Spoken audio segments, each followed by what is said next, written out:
Today I have a mini wholesale haul for you. I ordered 2 boxes from Jomar of gently used winter outerwear to sell on Poshmark, Mercari, and eBay. I ordered 10 women's pieces and 10 men's pieces that are supposed to be nice winter jackets and sweaters, but I only have the women's right now. The men's box has not even shipped. And that's the bad thing about Jomar. The shipping is so crazy. You really just have to order your boxes and kind of see it as a nice surprise you'll receive one day. I'll link my previous Jomar video down in the description and in a card up above here if you want to go watch it and learn more about what Jomar is, the pros and cons when shopping on that website. But for this video, I've already opened the box, I've already done my research, ran all the comps, so as I'm sharing each item with you, I'll add the price I will be listing each of these items for. And in the end of the video, we'll go over the entire numbers and what I expect my profit to be at the end of it all. Before I start showing you the actual items though, let's go over the cost of goods. After discounts and shipping fees and everything, I paid $96.50 for this woman's outerwear box. Sometimes with these Jomar boxes, you do have some duds.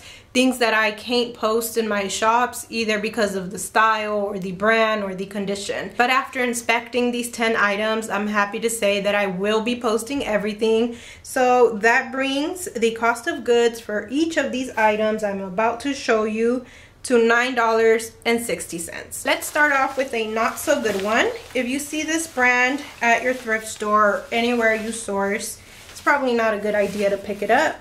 It is called Paradox, and this is a size medium. It's a neat little jacket. I like the color.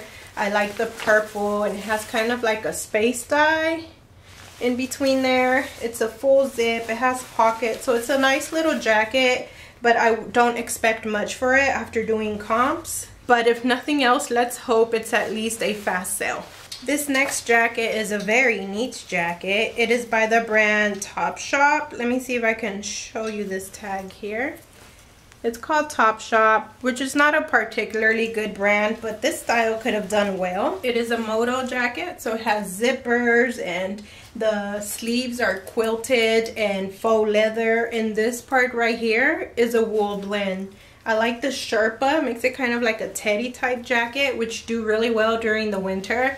The only bad thing about this jacket is the wear. I don't know if you can see, but the sleeves are cracked.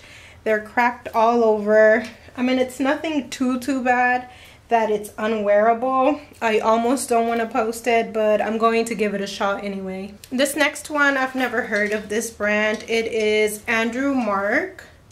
I like the color of this though. I don't know if you'd consider this a mustard yellow. And it is like a blazer jacket with the double buttons in the front. And it is a size small. It has shoulder pads here. This is nothing too crazy either. I don't expect to get much for it, but I'm still listing it. This one, when I saw it, I got super excited because I thought it said Athleta. But no, it's Talbots. Talbots is not a good brand. I never pick it up. Actually, there are some Talbot sweaters that could do well. I'll show you some here on the side that I found. Those type of sweaters can do well, but this simple gray sweater, it's not that good. I just like that it's extra large, and because we are in the winter season, I'm still gonna post it, but I really don't expect much for it. This next one is a new to me brand. It's called Bernardo. This one I'm happy with because of the style. It is like quilted. It's like a puffer jacket, a longer length, and it's also a larger size. It's a size large. I love that it has this logo here. So I expect this to do pretty good. Next up, we have a BDG item. This is sold at Urban Outfitters, and initially I was super stoked to have this. It is a crop denim jacket. Has the elastic waist here, elastic on the sleeves as well. I feel like this is a pretty trendy, cool jacket. The only bad thing is the wear. There is a lot of wear here on the sleeves. I mean, it could add to the style a bit, but I feel like it's also going to lower its value a lot. Starting off, it's not like a super expensive brand anyway. I don't expect to get much for this. If I'm not mistaken, this is probably the best piece here, and it's not even that good of a brand. It is Jessica Simpson. It is this mauve color. It is an oversized winter coat. This thing is kind of heavy. It has drawstrings. The closure is zipper and button. It has the elastic waist here, so no cold air will go in through the bottom because it'll fit so snug to your waist. Has a beautiful color. I really like this, and I also like that it was a size large, so that is also good. I expect this to do really good. If that Jessica Simpson wasn't the best one, then this one must be it. It is a Wilson's leather jacket.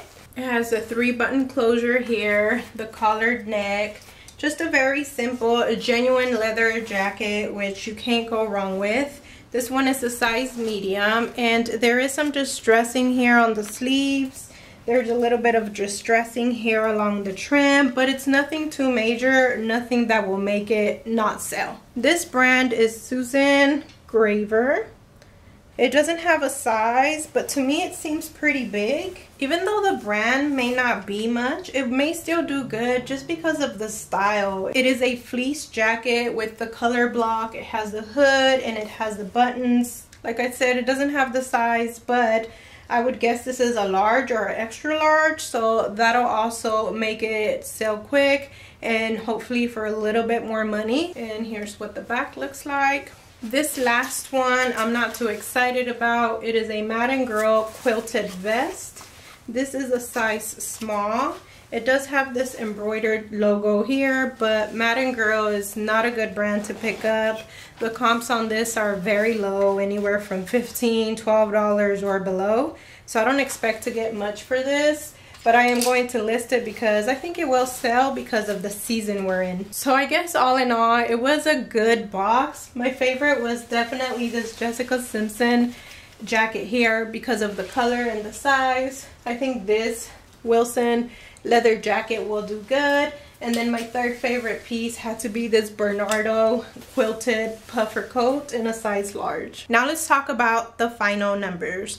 The price that I showed you that I will be listing each item at is not the price that I expected to sell. I priced it a little bit above my expected selling price just to make room for offers and deals and discounts and all of those things. So with that said, what I really expect to make out of these 10 pieces is $221. But after taking 20% off for the platform fees, I know they vary depending on platform, but I always use 20% just because it encompasses all of the platforms. After the 20% fee of $44, my final earnings, what will be deposited into my bank, is $176.80. But I did pay $96.50 for all of these items, so my final profit will be $80.30. Let me divide that by items. That makes it about a $8 profit for each of these items, which is not phenomenal. It's not what I would make if I were to go thrifting and handpicking each of the items. As I said in my previous video, I do not see myself using this as my only way of sourcing. I love going to the thrift store and picking my items, but I do like that these items come straight to your home, so no gas, no shopping, none of that, and it just supplements for those times that I'm not able to go thrifting. In the future, I will continue to order these boxes here and there, but it's not something that I see myself doing a whole lot. In the comments below, let me know if you've tried out Jomar and how it's gone for you, and if you want to see more thrift hauls like this, I'll leave a playlist right here. And that's all for me today. Thank you so much for watching, and I'll see you next time.